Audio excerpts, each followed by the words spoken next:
Good evening, Greg here, burning both ends, burning on the back end of day one, opening session, DOE Energy I-Core, cohort 7, awesome day. Super psyched to be part of this program. Just so much wisdom, so much knowledge came into me today. A bunch of humbling activities. Felt stupid sometimes, getting up in front of the whole group, talking about things I didn't know about, but very humbling, and just fantastic. And so, all right, so now I'm officially in the program, and so a lot of these posts are going to be kind of short and sweet. We'll see how this one goes. And what I want to do is I just want to relay content that I can about the program. And so this is all going to be very kind of what's being taught, what's being recommended. Obviously, not specifics about the people in the program or specifics about the technologies, because that's all proprietary information. But this is just the general guidance, the wisdom, things that actually you can listen to this and Google search it and find it. And there's a bunch of links in my outline. I'm not going to put a bunch of these links in the description, so I'd recommend the very last link in the description is the outline for my talk. Go there, bunch of good links in there, just to check things out. And move up a little bit. There we go. And so just fantastic. And so I-Core opening day, session 1 is in the books. Long day. Every day is going to be long, and that's kind of the intention. This is what it feels like to be in a startup, and I'm telling you, it's exhilarating, it's exciting. A long day, plenty of wisdom for aspiring entrepreneurs like myself, and just a good amount of humbling activities. I mentioned, right? So I had to get up in front of the whole cohort and talk about our technology, which I'm not very familiar with. And I'm still learning. And on top of that, we uploaded a new set of slides where my principal investigator was going to talk about some of the details of the technology. But what happened was, just as we loaded things up, I don't know, the Wi-Fi in the room went out, and we didn't get get that presentation. And so here I am thinking that I'm going to be able to bypass talking about the technology, yet the slide wasn't there, and so I just had to keep going and just keep kind of making it up. I mean, I wasn't making it up. I mean, I was talking about real things, but stumbling through it, but humbling, very humbling activity. And so it's just healthy. I mean, that's the whole get out of my comfort zone thing. So that's just how it is sometimes. And so day 1 was exciting. It was stressful, long, full of incredible content. So some of the things we did. So we presented on our technologies. So today's is the only day that we're going to do that. The rest of the focus is on the business model canvas, customer discovery interviews, and more of the business side of how we're going to get this technology out into the market. And let's see, what else do we do here? We heard lectures and on deep dives around the business model canvas and all the 9 parts of it. We went through a bunch of workshops where we actually executed on the business model canvas about our technology. And what that means is that, we had a big board and we had a lot of Post-its, and you would put things, value propositions, customer segments, and you'd move things around and see where things fit. So that's what I mean by executed on. We heard the story from one of our instructors. His company is called Living Ink. You should definitely check this out. He makes black ink from algae. Pretty incredible. It's like renewable, sustainable. It's just, most black ink comes from carbon, or the burning of oil, actually, which is carbon. And so actually, well, I think it's called carbon black. I'm not sure if it's 100% carbon, but anyway. So very interesting story about hearing him build this company, and they're doing some great things. And then we practice our customer discovery interviews. And we just, got to hang out with some great entrepreneurs, some very successful people, some other like-minded folks from other companies. I mean, it's just a great day. And so what I'll get into is just some of the details of some of the things that we learned and some of the wisdom that I can pass on. So number 1, as you can probably imagine, the big focus is on presentation and pitch and storytelling, right? I've been talking about storytelling, how important it is. And you can imagine that when I'm pitching, whether it's an investor, or I'm just, or I'm pitching, I don't know, another co-founder, or I'm just pitching anybody about any idea, even like pitching my daughter about doing something. Just having command of the story is so important. And so these are just some of the feedback that we got after the initial presentations on technology and just about storytelling in general. So The recommendation: command the story, use multiple slides if you're going to use a deck, to build the story as you're telling it, as opposed to try to have one slide or two slides that just has a whole bunch of stuff on it. Kind of simple and steady wins the race there. Use animation. You definitely use videos, but how you can animate a slide by having it start out with not very many things, and then you click and more things are added as you're telling the story. So that was recommended. It was recommended to write at a 5th grade reading level, which is kind of odd for the level of technology that we're dealing with, but you never know who you're going to be in front of. I mean, obviously, if you're getting in front of PhDs and scientists, maybe you can increase the level of technical details. But if you're in front of VCs, you never really know backgrounds. And so writing at a level where people are going to be people can easily understand what you're talking about is critical. Graphics advice. A lot of people, especially in this technology world, graphics are critical to tell the story. But usually the tendency is to have this really complicated graphic with so much things and all these bullets pointing in.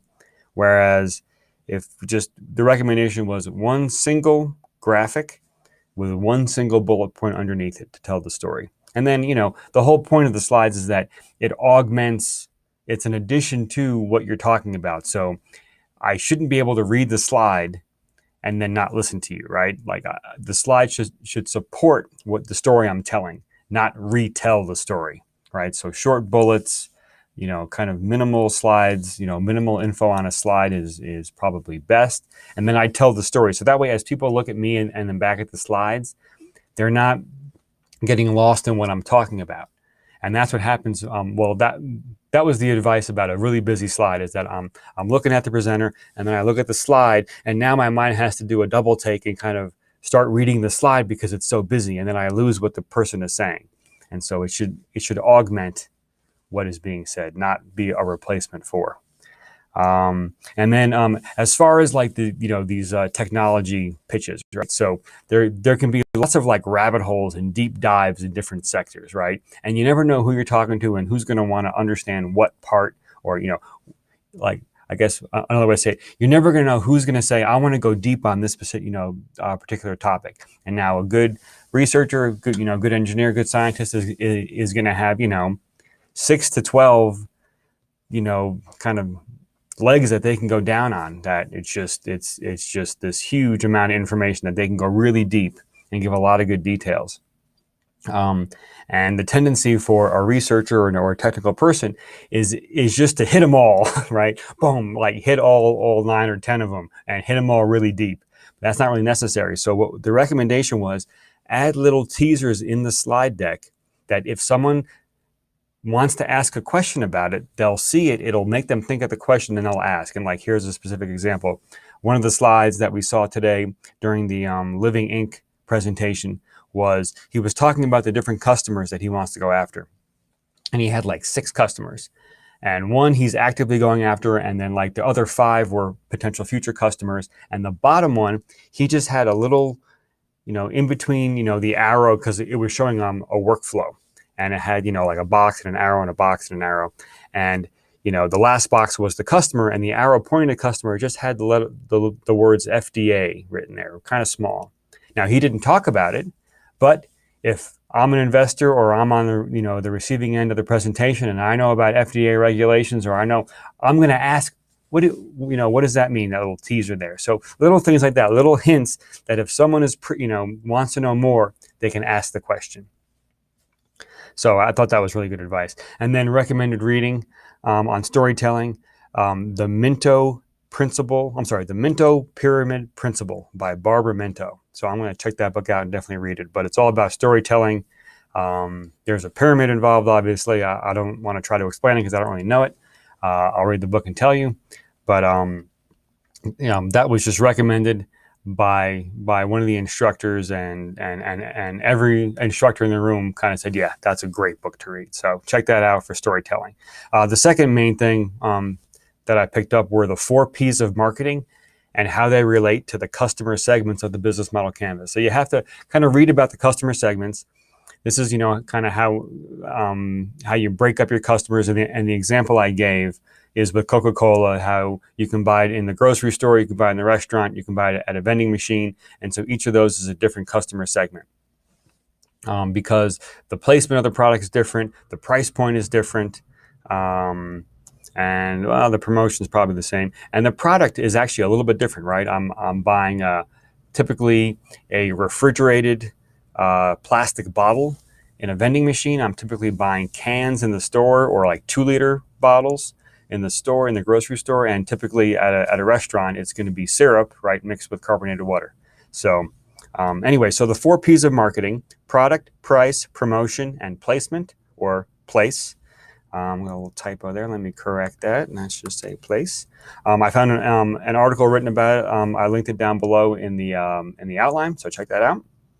But essentially, with respect to, do I need to split this customer segment up into two different segments? Is, if any of the P's are different, then the answer is probably yes. So that's kind of a very simple way to tell, because the iCore recommended advice on customer segments is, spend the first couple weeks figuring out the one customer segment that you're going to go after, and then go after it for the rest of the program. So it's an 8-week program, so 2 to 3 weeks to figure it out, and then 4 to 5 weeks to or 5 to 6 weeks to to kind of do a deep dive, and that's a cool buzzword, a deep dive into that customer segment. Just because how much effort it takes to juggle multiple customer segments. Think about that Coca-Cola example. How challenging is it to set up those 3 distribution channels, those 3 manufacturing channels, right? You got syrup, you got 2-liter bottles, you got plastic bottles, you got a vending machine, you got, a lot of different things going on there. And so that's the recommended advice. Focus on one customer segment.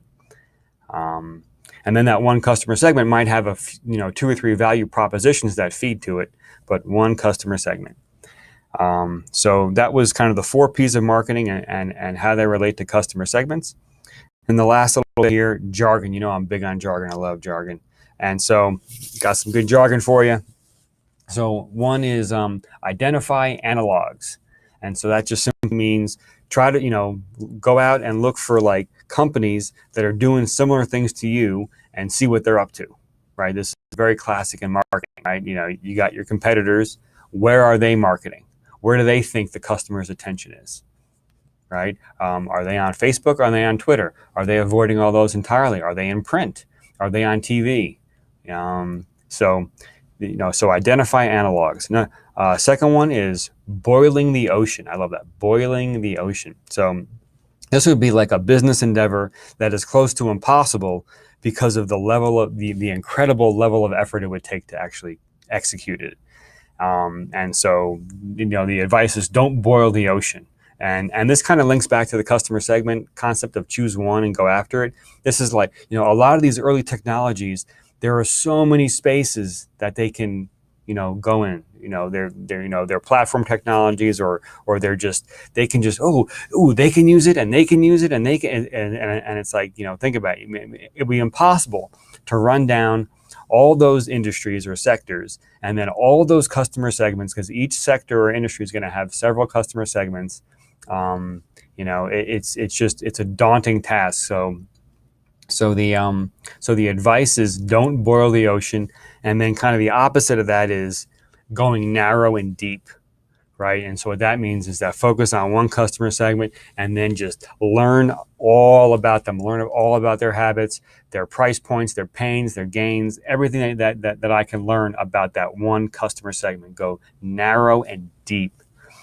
And then this last bit of jargon kind of supports that narrow and deep. So this is the beachhead, or it's also called the beachhead strategy. There's an article linked from MIT about it. And so what this is usually like a smaller market segment or product category that a startup can approach and try to win, and then gain leverage to enter other larger markets, right? And so that kind of is in alignment with the narrow and deep thing, right? It's the beachhead is this smaller place that me as a startup with my limited resources and my limited capital, most likely, that I can try to enter, and then also try to dominate.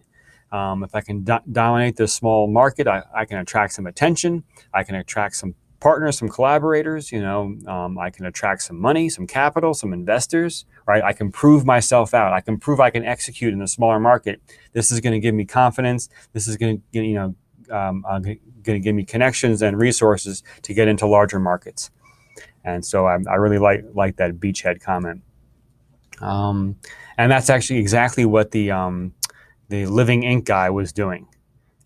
He identified some, a beachhead, and then he just slowly got into it.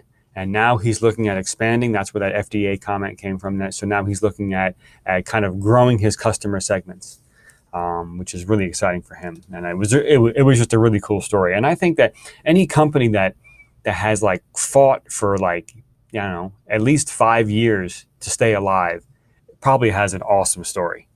And it was just really cool to see. He won pitch competitions. I'm back to the Living Ink story. He won pitch competitions. He won an SBIR, and you can just see like as the years. He had a great slide. As the years tick by, he shows you like, okay, we got 50K this year, and this is what this is how we invested that, and then we got 10K this year, and then we got 20K this year, and then we got 50K that. It's really cool to see it and to hear about the pivots. And they actually, in the middle of a pitch competition, they pivoted hard. They went from, their initial product was, putting special algae ink on a card that over time it grows and it draws a message. So maybe the card is blank first, and then after 3 days it says, "I love you" or something. And in the middle of a pitch competition, they pivoted on that from ink on a card to just selling black ink, because black ink is like 60% of all the ink in the world or something like that. So, and they won that pitch competition. So that's just, talk about pivoting hard and awesome work. So anyway, so much for the short post. Thanks for sticking in. You can tell I'm excited about this stuff. It's really, it's really fun, very stressful, a lot of work. We're up early tomorrow, so you'll see in the morning. Not sure what I'm going to talk about in the morning, but I'll figure something out. And so let's see. I will have a description down below. So my Chromebook came back to life, by the way, on its own. This morning I woke up and turned it on, and it told me that it didn't have an OS, and I needed to get a recovery USB drive or something. Like a flash drive, like from a different computer. So that didn't work too well. But it's back alive. I didn't do anything to it. It just came back on its own, so that's pretty cool. And then my power adapter didn't come today, so Amazon, I'm a little upset with you. You didn't give me my 1-day shipping, but according to the tracking, it comes tomorrow. So I know you all have been thinking about that. You've been up late, sleepless nights because of my power adapter, but fear not, it comes tomorrow. At least that's what Amazon tells me right now. So anyway, so in the description, there are some motivational videos down there. There are links to some awesome music. I don't have beats behind this video. I tried to use my little USB speaker to have the beats, but it came through the microphone in a really kind of weird way, and I didn't like the way it sounded. So I nixed that idea. But you can find my beats in the description below. I write these drum songs. Check them out on SoundCloud for free. There are also some great DJ sets down there. There's some great psychedelic ambient. Check those out. And so get some sleep, so that way you can wake up tomorrow, do great things, inspire people, be of service, all that stuff. So you all have a great night. Talk soon.